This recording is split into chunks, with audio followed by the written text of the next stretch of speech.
How to fix iPhone stuck on software update complete screen. Hello everyone, I am Bishaka and welcome to our channel. Now let's get right into the tutorial.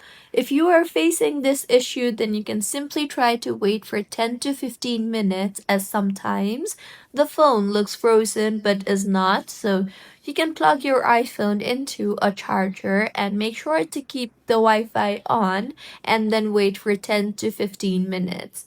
And if it does not move at all, then you can simply try to force restart. To force restart, quickly press and release the volume up button. Next, quickly press and release the volume down button and then press and hold the power button until the Apple logo appears.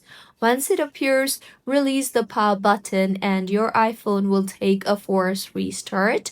And this itself has to fix most of your issues on your iPhone, and it lets the phone reboot fully. See if that helps, and if not, then tap on the swipe up to continue screen and gently swipe up multiple times.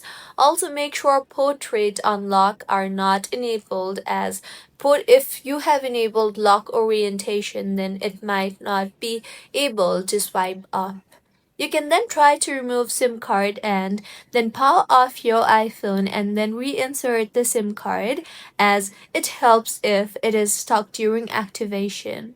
Also, make sure that you are using a proper working internet connection, and if not, then you can connect to a different Wi-Fi and see if that helps. And if not, then you can try updating your iPhone using a computer and then putting it into the recovery mode. And these were a few fixes on how you can fix iPhone stuck on software update complete screen. If you find this tutorial helpful, please like the video and do comment if you have any queries. Also, do subscribe to our channel for more helpful tutorials like this. See you on the next one.